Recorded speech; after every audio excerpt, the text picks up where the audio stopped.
Hello, freaks, geeks, degenerates, and basement dwellers. Welcome back to the War Zone. I'm Scruffy, and this is Skruffytalez. So we're gonna return real quick to Ternuvate and this larger operation that is currently playing out in and around Ternuvate and to the north of it. And by looking at some pro-Russian sources, or a specific pro-Russian source, my other video had other pro-Russians mentioned. Well, we're going to take a look at another pro-Russian source. And basically, the bottom line is that Ternuvate will cost Russia blood and bodies. Thousands of bodies. So here we have AMK Mapping, a pro-Russian source. He frequents pro-Russian YouTubers in streams, live streams, and interviews, and what have you. He proclaims himself to being pro-Ukrainian, but considering the people he discussed the war with online, this dude is pro-Russian like you wouldn't believe. And so this is his map anyway, and he's outlining here. You can see, oh my God, the Ukrainians have taken all of this.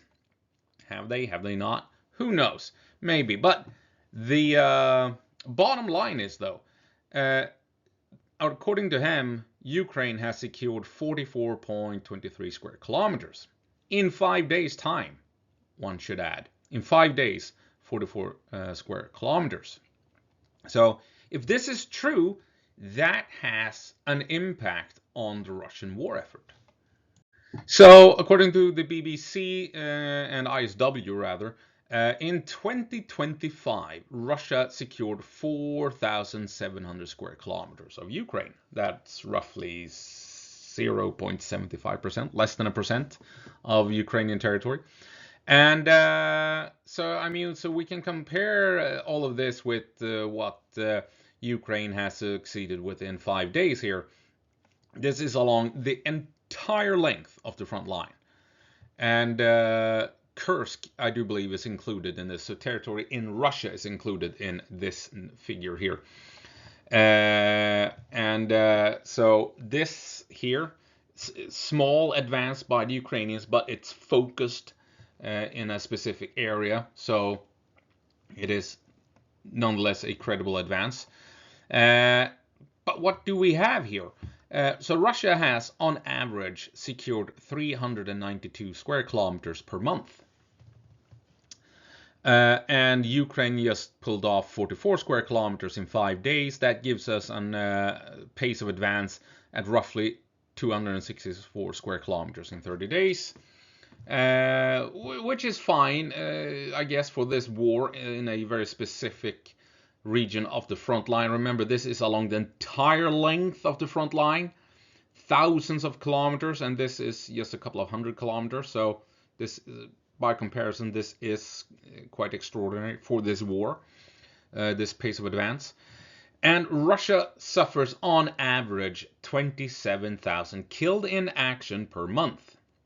Now the Vatniks are gonna go, oh my God, but I'm sorry, that is more than likely accurate, roughly speaking. So this gives us, on average, 69 killed in action Russians per square kilometers. And so now we can calculate the average for Russia to reclaim the lost 44 square kilometers, and it's roughly 3,000 killed in action, wounded not included, to reclaim this tiny patch of land. And that does not include the Russians that have been killed in these 5 days or have been captured. So who knows how many of those guys are, but in order to reclaim all of this, the Russians, they need 3,000 dead and a whole bunch of wounded to push back in, on average, that is, to reclaim the lost territory, if we are to believe AMK Mapping. I'm not all that convinced it's this large of an advance, though, since the pro-Ukrainian mappers do not have Russia as far west into Ukrainian territory as the pro-Russians do. So the actual gained territory is probably less. to be perfectly honest. But I still think it's interesting. This is what the pro-Russians are saying, and this allows us to do some calculations. And if the Russians want to reclaim this territory, it's gonna cost them a whole bunch of dead people. A whole bunch. So yeah, the pro-Russians, they are really worried. We're gonna highlight this once again because they're saying, depending on who you're looking at though, but they're saying that Ukraine is pushing up this way into Dobropilya from the south, that they might even coming in from the north. Russians in this part of the battlefield have been surrounded by the Ukrainian counterattack. And there seems to be a Ukrainian counter move down this way towards Berezhove, and the Russians are talking about Orestopil and Sosnivka being overrun by the Ukrainians, but as you can see on the ISW map, or the Deep State map, those towns were more than likely only slightly contested by the Russians, and the Ukrainians more or less probably have only taken care of deep reconnaissance units, and maybe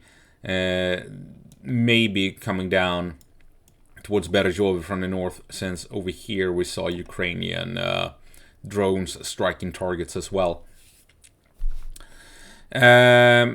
What else? Yeah, basically it. And so yeah, this is essentially what's happening, and the pro-Russians are afraid that all of this here might be liberated, and they're afraid that this territory here might be liberated. Rybar, we're going to highlight this once more.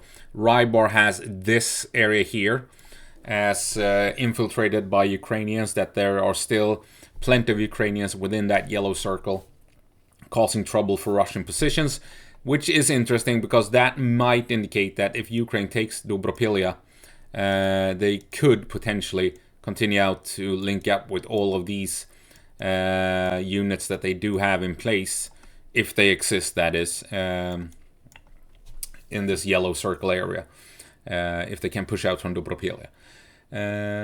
Interesting, really interesting. And the Russians are shitting bricks. The pro-Russian crowd are worried, and it looks like Ukraine might be exploiting bad weather and the loss of Starlink within the Russian army to advance, and we'll see if they can continue pushing. It's going to be interesting following the pro-Russian crowd, the pro-Russian YouTubers and what have you, because they are not happy one bit about this situation at all.